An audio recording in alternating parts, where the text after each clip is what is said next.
Hey students, this is Jeremiah, the student pastor here at Gateway, and I'm so glad to be joining you in this unique way this week. I really wish I was there with you in the gym right now, enjoying seeing Nathan and Shannon hosting tonight. I'm sure they're doing a great job. Make sure you tell them that you appreciate them. Enjoying seeing Kiara lead worship and hanging out like Hope and Jackson. But right now, my family's in COVID over Thanksgiving, and so we're here for the next couple Wednesdays, but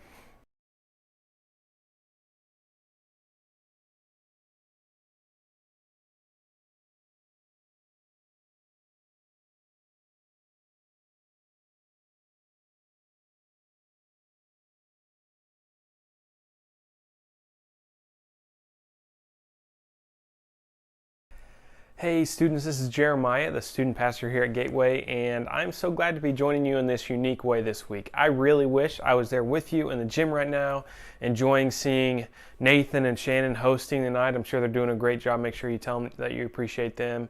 Enjoying seeing Kiara lead worship and seeing some of our other students just around the gym hanging out like Hope and Jackson and some of you other students that are there. But right now, my family's quarantined at home due to some of our relatives getting COVID over Thanksgiving. And so we're here for the next couple Wednesdays, but that doesn't stop me from being able to bring you a message from the Word. And so I'm excited to dig into these brand new series with you all tonight. This one in particular called Christmas Lights with you high schoolers. I think we're going to have a lot of fun talking about this. Christmas is one of my favorite times of the year.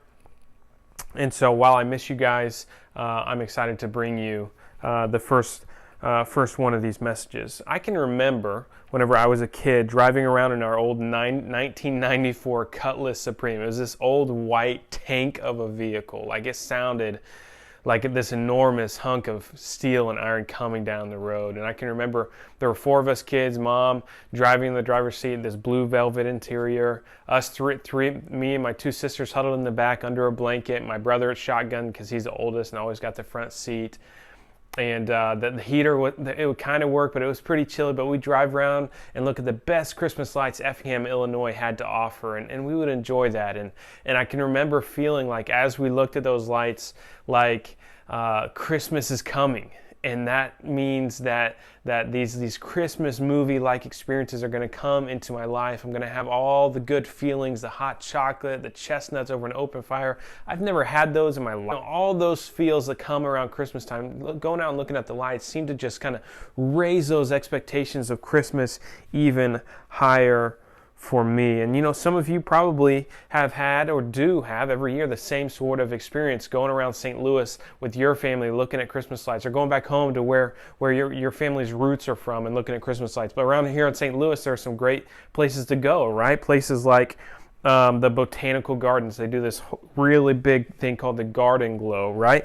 Places like the Arch, where there's the Festival of Lights, or down to Tillis Park. I've been down there with my in-laws a couple of times to see the Winter Wonderland. It's spectacular.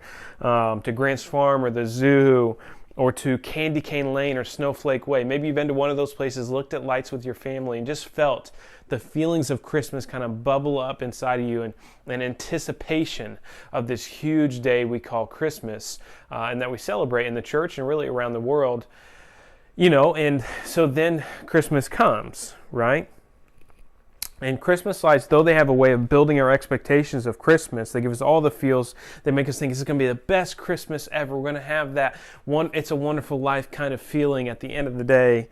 It's going to be like a movie. You know, Christmas comes and it doesn't always seem to deliver, though, right? You know, it comes and maybe we didn't get what we wanted for Christmas, or maybe our crush didn't show up at our front door with the best Christmas present, like the most thoughtful thing we could have ever imagined, and there's this huge romantic thing. Or maybe it didn't snow again. Like you're expecting a white Christmas. There's songs about white Christmases, but it didn't snow again. Maybe your family fought the whole time. I can look back at past holidays and Hal's family history and see and recollect very vividly some of the arguments and physical fights that came up. You know, Christmas doesn't always seem to deliver on our expectations. And, you know, Christmas isn't the only thing in our life that doesn't meet our expectations, though. Sometimes at school, when we're younger, we get excited about school. We can't wait for our first day of school, and we get there, and then over the years we begin to realize school isn't what I thought it was going to be. It kind of let me down for whatever reason. Or sports, we were told all these things about how we can do whatever we want if we work hard at it, and some things we're just not good at, and so maybe sports didn't meet our expectations. Like we wanted to make the team, but we ended up being the manager of the team instead. I've known that feeling before. Maybe friends, you expected to have a different group of friends, your friends to treat you a little bit differently, and maybe for some reason or another, they let you down. Those expectations were unmet. Your family, you expect to have that beautiful, picturesque American suburban dream family, but that's just certainly not who you are, who your family is. Or relationships, you thought that by now surely you would have a girlfriend or a boyfriend or whatever it might be, but that's just not happening. Or maybe it's a job. Some of you work at places like Cold Stone or at Panera or the local swimming pool, and maybe that job just isn't what you expected. It's kind of letting you down for whatever reason. We know that Christmas isn't the only thing in life that lets us down and doesn't meet our expectations. There are so many things. And so it begins to get easy to see how life can really get depressing. Because, whenever we're kids, we're told all these things, just like anyone driving around seeing the lights. It's like we're convinced that like life is going to be great. But life doesn't always work out that way. And sometimes we're left disappointed and even led to being depressed. But there's one other area of our life, and I know that right now it sounds really tense and like we're in a really dark part of this message about Christmas. We're getting there, hang on. Okay, but there's one other area of our life that fails to meet our expectations time after time, and that's our faith. And bear with me, because some of you might be like, whoa, what are you talking about, Jeremy? Well, listen closely. I think that if we think about it hard enough, we can all admit that there are so many times when our faith doesn't meet the expectations that we have. Maybe it's in the form of unanswered prayers. Some of those prayers we can look back on and we say, well, those are kind of trivial, like we prayed for a bicycle, or we prayed for $1 million, or we prayed for a puppy for Christmas, or whatever it might have been. Like those things were kind of small and didn't matter a whole lot in the grand scheme of things. But other things we prayed for were really big, and they seemed to go unanswered, like our parents staying together, or not losing a loved one that was sick, or getting into the right college, or my dad not losing his job, or whatever it might have been. And it seemed like those prayers went unanswered, and that way our faith can make it seem like our faith didn't meet our expectations, because we have this God that loves us, but doesn't seem to be answering our prayers. Or maybe it was when we came to faith, we got baptized and we thought, okay, well, my life will be fixed. Like I'll have that picturesque Christian life, like front of a novel kind of life. And that hasn't necessarily happened. Things haven't gotten better on the surface from what you can see. There's a certain way most of us think God should show up or act in our life, right? There's a certain way that most of us think God should show up or act in our life, but he never seems to do what we expect him to do. And that's difficult. That's hard. That's hard to cope with sometimes. But I think through the series, and tonight in particular, what we need to discover is maybe the problem isn't with God in this particular issue, right? We listed a lot of things that don't meet expectations. I would argue the most important thing that we see in our life that we feel like fails to meet our expectations is God. And if we can fix that, if we can understand that better and in a better way, then we're going to be in a much better place come Christmas and come the rest of the year. And all those other things are going to the burden of those other things that don't meet our expectations are going to really lighten. Because if our faith in God can get on the right track and get on the right path, and we can understand it rightly, then Jesus promises that burden will be lighter in every other area of life, because he promises more life for us. So, maybe the problem isn't with God, but maybe it's with our expectations. Maybe we've got God all wrong. Maybe we don't completely understand really who God is, or maybe we're just expecting the wrong things from him, or we don't understand what matters most, at least. The nation of Israel has a long history with God. You're talking thousands of years, right? In their long history with God, there's bumps and bruises, there's hills and valleys and everything in between. There's incredible stories, there's long stories, and through it all, Israel developed over time certain expectations of God. And you can read through the Old Testament, the first half of your Bible, where God doesn't necessarily meet the expectations of Israel. But he shows up in surprising ways and unexpected ways. And so then we come to the end of the Old Testament.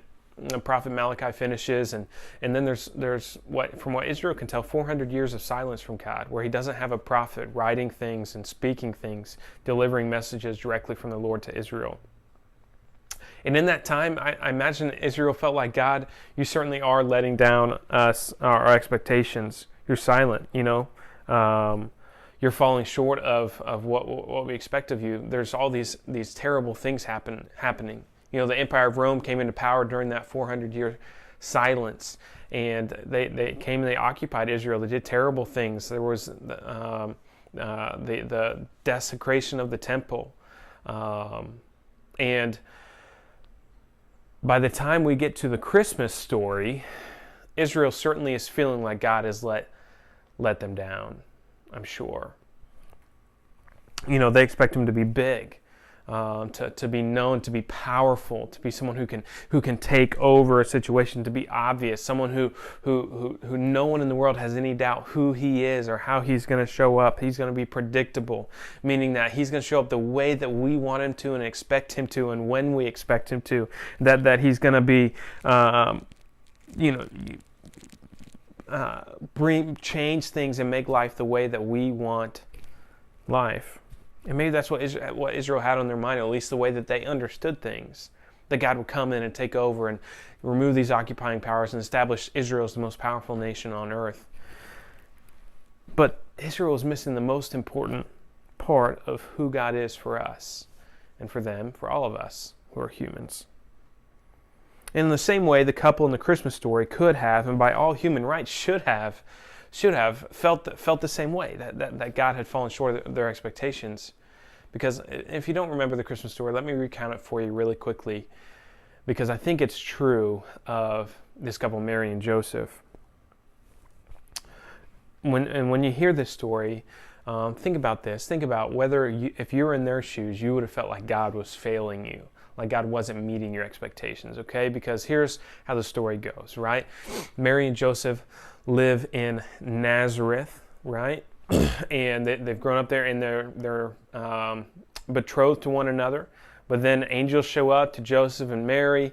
Mary first, obviously, says, hey, you're going to have a baby. His name's going to be Jesus. Mary's young, 16, 18, somewhere in that range, maybe younger. And she's like, you can imagine, she's surprised, but eventually she's obedient. She's like, yes, I'm blessed. And there's this huge, beautiful prayer from Mary you can find in the scriptures. And so she accepts that. And then Joseph finds out. He gets freaked out a little bit, but then Gabriel shows up to Joseph, says, hey, don't be afraid. This is all part of God's plan. Incredible things are happening. And so then they go ahead and get married. But then we know what happens next is the Emperor Caesar Augustus puts out a decree that, hey, we have to be counted so we can tax you harder, we can make money to build this stuff. And so everyone's got to return their hometown. Now, Joseph's hometown was the town of David, which is Bethlehem, which is prophesied the Messiah must be born there, which is incredible, right? We know that. And so they gather all their stuff, and they get a donkey, and they start making their way to Bethlehem, about an 81 mile trek, and which it doesn't sound far to us, but it was very far for them at that time on feet and on donkey, 9 months pregnant. This is not an easy task at all. And so they start making their way, and they get to Bethlehem. But stinking Joseph forgot to call the Airbnb or visit hotels.com and book their room for the night. So now Mary and Joseph are left looking around for a room, but there's no room. We know the story. There's no room for them there because all the B&Bs, all the VRBOs, they're all taken up. They're all filled up for this big festival in the census. Right? And so, at this moment in particular, any couple who had been visited by an angel, Gabriel, and told that hey, you're going to have in your family the Messiah, the anointed one, the one sent from God, the Son of God. You're going to call him Jesus, and his name will be Emmanuel, which means God with us, like had been given that message. You bear that child for 9 months. You go to the city where he's supposed to be born, and then there's no room? And like, this is all part of God's plan? Like, God, what are you doing? And then Joseph, thrifty as he is, he says, Mary, I found a barn. I found a stable, a manger for us to stay in. And listen, times were a lot different 2,000 years ago, but regardless of the year, no lady wants to have a baby in a stable with stinky, yucky animals and dirt in the middle of the night. No one wants that. Even if it's 2,000 years ago where times were a lot different and bathing and all that kind of stuff was a lot different, it doesn't matter. Even back then, that was not great.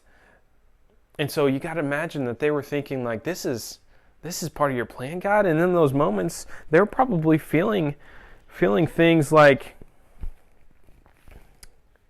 well, maybe God's mad at us. God, you feel kind of distant right now. It's cold, and we're out here, and there's no place for us to stay, and we're going to have your son in a manger with disgusting animals? Have you forgotten us? Are you punishing us? Have you abandoned us? Why aren't you talking? Like, where are you? Where's Gabriel now? And so they go to the manger and they have the baby.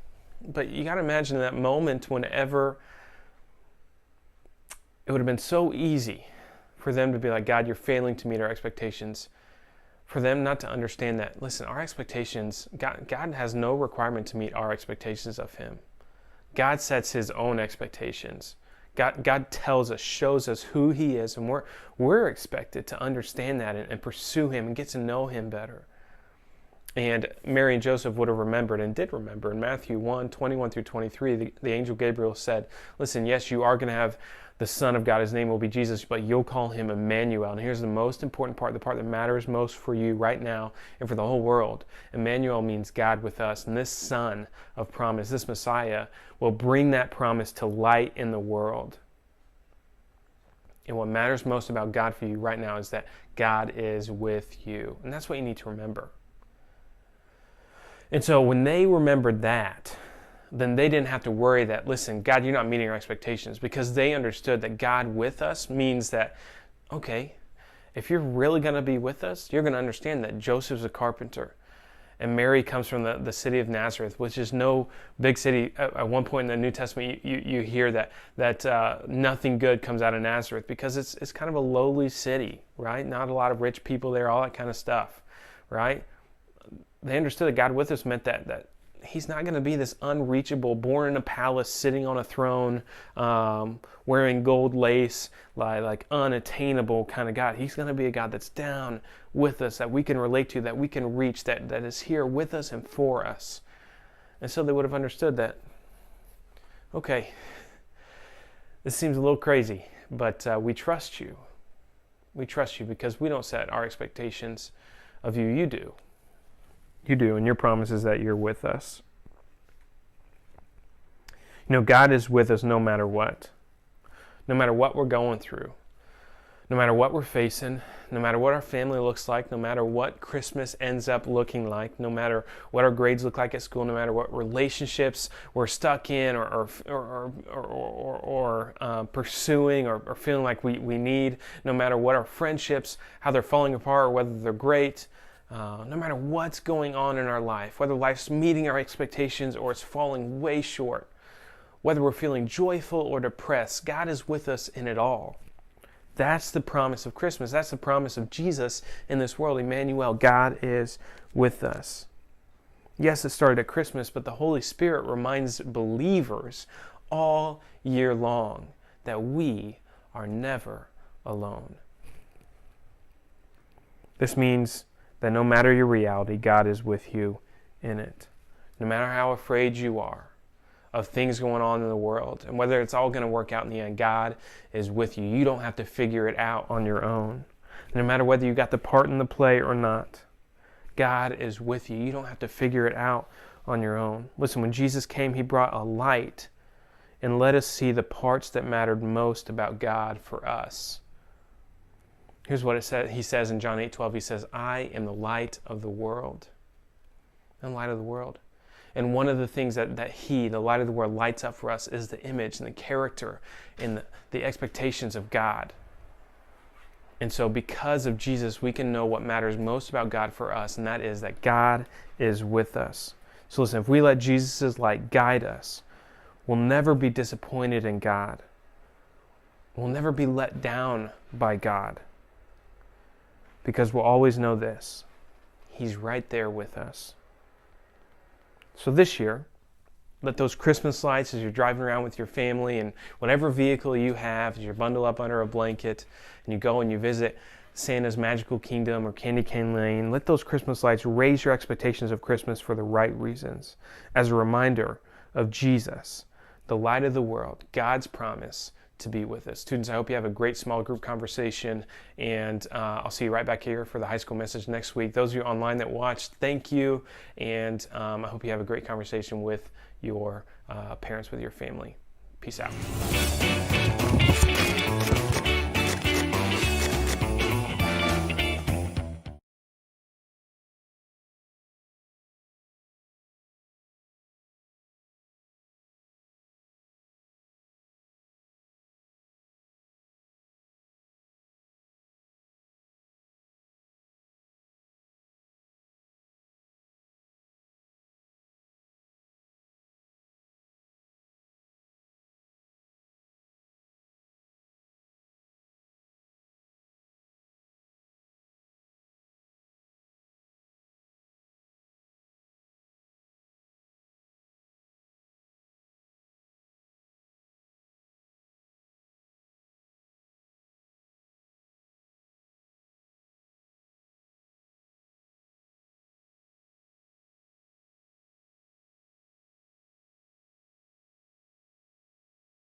All right, hey middle school students, welcome back to the room and greetings to you from the house.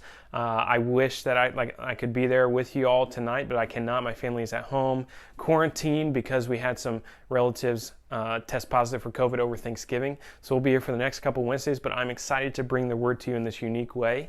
And my guys, Gabe and Landon and Grant and Chase and all my guys that are in the room, greetings to you guys. I'll miss you in small group the next couple weeks, but I'm excited that you'll be hanging out with Luke and Trey. They're great small group leaders as well. So, best Christmas ever. Start thinking about that phrase. I'm excited to dig into this series with you because Christmas is one of my favorite times of the year, maybe my favorite time of the year, period. And some of you will be on the same page with me, but let's start thinking about some of the things that would make Christmas, this one, the best Christmas ever. I'm going to give you a few scenarios, and here's what I want you to do. I want you to either stand up if you think it's this, like you would pick this scenario would make the best Christmas ever, or sit down on the floor if you think this scenario would be the best Christmas ever. So I'll give you some options here, okay? You ready? Ready? Okay, so here's the first one.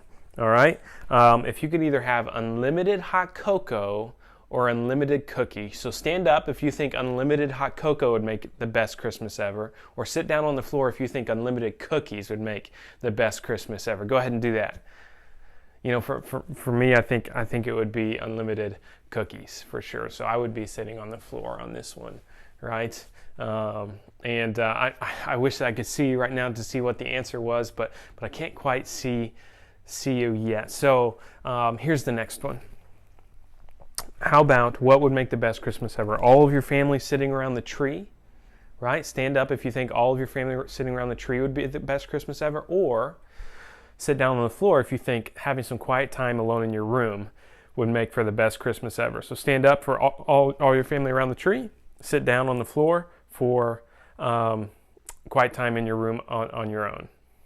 And, you know, I think probably when I was really young, I would have said it all around the tree. When I was in the middle of my teenage years, I probably would have been in my room all alone. Okay, here's the next one. Stand up if you think the best Christmas ever is singing nonstop Christmas carols, or sit down on the floor if you think watching nonstop like Christmas movie marathon. Which one would be the best Christmas ever? Christmas carols all day long or Christmas movie marathon? I think for me it would be the Christmas movie marathon. I love Christmas carols. We typically every year go Christmas caroling to some of our older saints in the church. It's one of my favorite events all year long. We didn't get to do that this year, so I do love Christmas caroling, but if you know me, you know I'm a movie guy. I really, really love movies. Stand up if you think the best Christmas ever would be getting a bunch of small Christmas presents, okay? So a lot of presents, but they're all kind of smaller ones. Not all socks, okay? Good ones, but they're just small. Or getting one big present, like an Xbox Series X, is that what they are? Or a PS5, right? So stand up if you think a bunch of small presents would be the best Christmas ever, or sit down if you think one big present would be the best Christmas ever. I think for me, when I was your age, I would have done Christmas where, grew up with not a lot of money in my family, right? And so mom kind of scratched and worked hard to give us any kind of Christmas. And I can remember one, we had opened up a few presents and it seemed like we were done, and mom had told my oldest brother to, hey, crawl under the tree a little bit further in the back. I think there's one more present. It's kind of small that you guys didn't see. And so he crawls under there and he grabs and he pulls it out, and he's my big brother. I'm like, oh, that must be yours. So congratulations. He's like, no, this says Jeremiah on it. So I'm like, oh, sweet, give me that. And so I tear into it, and it's this brand new Game Boy yellow version, like Pokemon Special Edition Game Boy Color, which if you don't know what Game Boy Color is, it's like the second edition of the handheld Nintendo ever, right? And so this was like a special Pokemon version. I still have it in my nightstand drawer here at my house. I should have grabbed it before my message. But that was one of the best Christmases ever for me, because, I thought I had already opened all my presents, had the surprise, and it was this huge surprise, and I played that game forever. And, I think some of you can think of the formulas or what it took to make the best Christmas ever for you, but, not every Christmas works out that way. A lot of us have dream lists of what would make the best Christmas ever, but while it's fun to imagine and fun to think about what we do if we had complete and total control over how to make Christmas the best Christmas ever, We don't have that. We don't have complete and total control over how to make Christmas the best one ever. We don't have the ability to just say, this is going to be the best one ever, and I'm going to make sure that that's true, because things don't always work out the way that we think, and we can't control things like that because we're not God, right? I mean, if any of us were actually God, we probably would have a few things that we would want to do, and things that we would change, or things that we wouldn't do, or, like maybe you take all the cavities out of eating candy, or maybe you'd secure a victory for your team every time, no matter the competition, or maybe you'd be certain that all the pets in the world would live forever. I don't know, but many of us would probably have things in our mind that we would do or not do if we were God and we had that kind of control. That would be kind of amazing, we would think, right? And the reason I think it's so easy for some of us to come up with this list of things we do or not do if we were God is because we all have this idea of what we think God, does and doesn't do. We have an idea of how this whole faith thing works, and usually it falls into one of two categories: good or bad.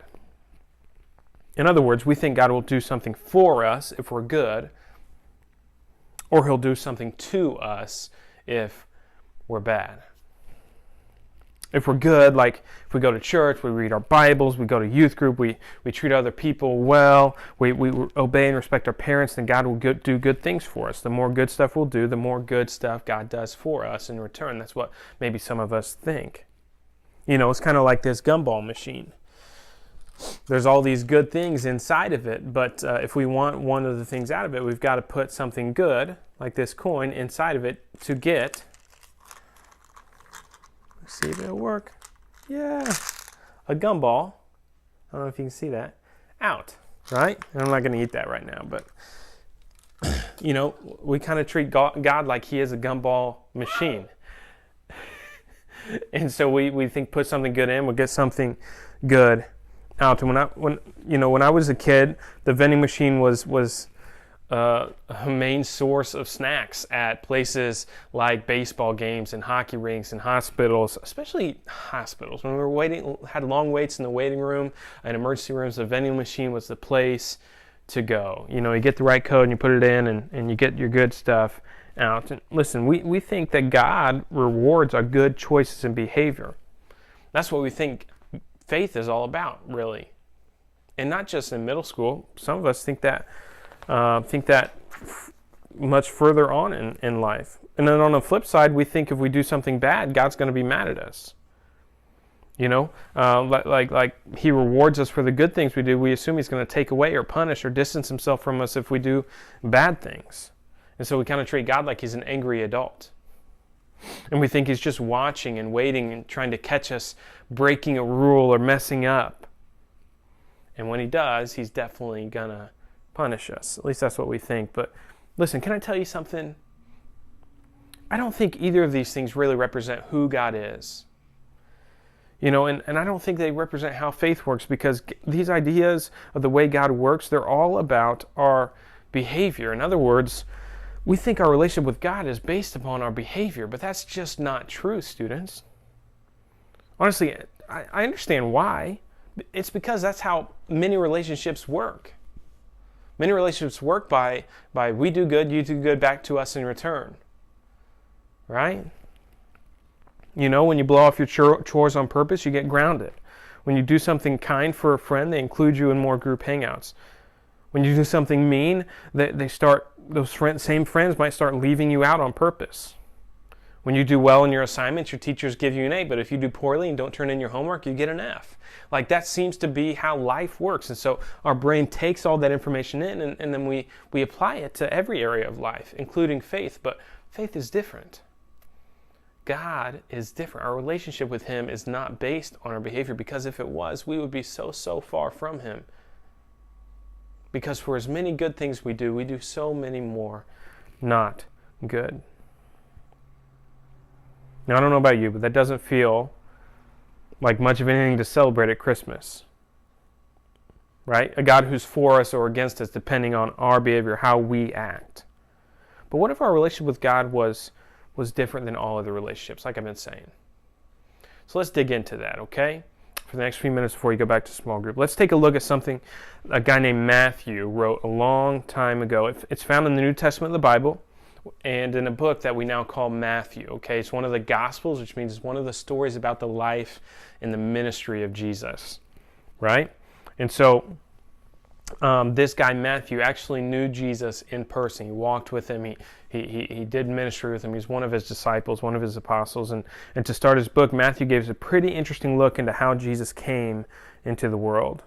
Maybe you've heard this story before, or maybe it's brand new to you today. And I got to tell you, whether you've heard it before or it's brand new to you today, I believe wholeheartedly that there's something for you in this message tonight. Matthew told us about these two people, right? Joseph and Mary. You've heard of these people probably. You know, they were pledged to be married. They were betrothed. That means they were engaged, right? And so during their engagement, an angel came to Mary, the angel Gabriel, and told her, Mary, you're pregnant. You're pregnant, and this child you're carrying is Jesus, the Son of God, the Messiah, the Savior of the world. Now, this is especially crazy because Mary was a virgin, and that means that she'd never laid with a man. And so on top of that, to be pregnant and not married was a huge deal during this time, right? So Mary has this angel showing up saying, "This is great news. Hey, you're pregnant. You're gonna give birth to the Son of God." But the real life applications there are she's pregnant without ever having been with a man. And also, she's young, and she's betrothed to someone, and now she's pregnant. She's never. So there's some issues there, right? So listen, when Joseph found out about the baby, he planned to break it off with Mary and kind of get out of there, like get out of Dodge, right? But then Gabriel visited Joseph, right, and told him, "Listen, Joseph, don't do that. Don't be afraid. This is the truth. This is what's happening. She's going to have the Son of God." She's pregnant by the Holy Spirit, and this is a divine plan thing. This is God's plan of salvation. And so this is what Gabriel said to Joseph and Mary. He said, "Listen, she'll give birth to a son, and you are to give him the name Jesus because he will save his people from their sins. All this took place to fulfill what the Lord had said through the prophet. The virgin will conceive and give birth to a son, and they will call him Emmanuel," which means God with us. You see, up to this point, people were still looking for the Savior. They were looking for the one God who God had promised, who would come and save them from their sins. And I think, just like us, they had a lot of different ideas of what he'd be like. Maybe they thought he'd come as a king with a lot of applause or celebration. Or maybe they thought he'd come as a mighty warrior. and save them from everyone who is against them and make them the most powerful nation on earth. Maybe they thought he would come riding in on a cloud of smoke and or something so glorious that they would have no doubt who he was, that he was God. But what really happened? God came in a way that nobody expected.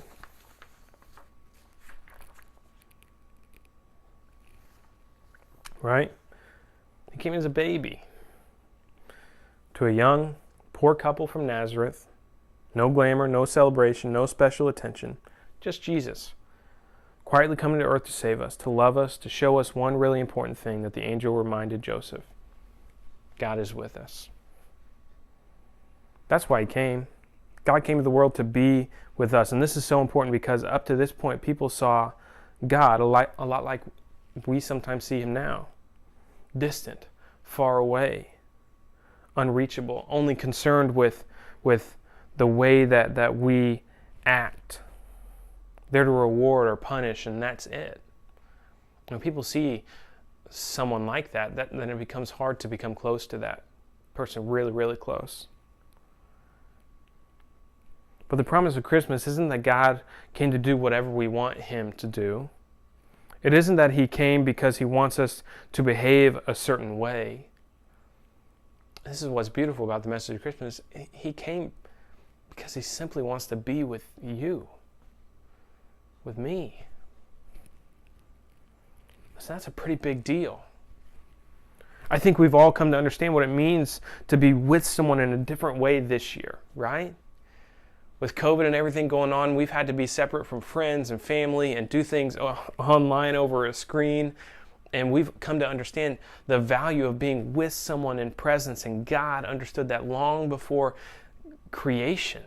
He understood what it meant to be Father, Son, Spirit with one another in presence. He understood that if I want to be a God who loves them and serves them and saves them, then I need to be with them. And so he sent his Son, his one and only Son, to live here on earth as a promise, a seal of the promise that he would be with us no matter what. And I think for those of us that know Jesus, students in the room, middle schoolers, those of you that are baptized believers, followers of Jesus Christ, disciples of Jesus, then you know you have the Holy Spirit living within you that not only reminds you at Christmas that God's with you, but every day of the year that you are never alone. In the hardest of times, no matter what you're going through, at school, at home, with your friends, with your extended family, whatever's going on with your parents, whatever you're afraid of, you don't have to figure all that out on your own. God's with you, and the Holy Spirit reminds you of that every moment. And those of you that don't know Jesus, that haven't given your life to Jesus and been saved and been baptized yet, you need to know that the message, the promise of Christmas is that there is a God who created the universe and created everything about you and knows you intimately and wants to be with you. And he's made a way for that through his Son, Jesus. And he promises that if you would follow Jesus and accept him into your life tonight, then you'll know this promise. You'll know that no matter what you face in this life, you'll never have to face it alone. You'll have the gift of the Holy Spirit to lift your face, lift your eyes to that promise and that strong reminder that God is with us.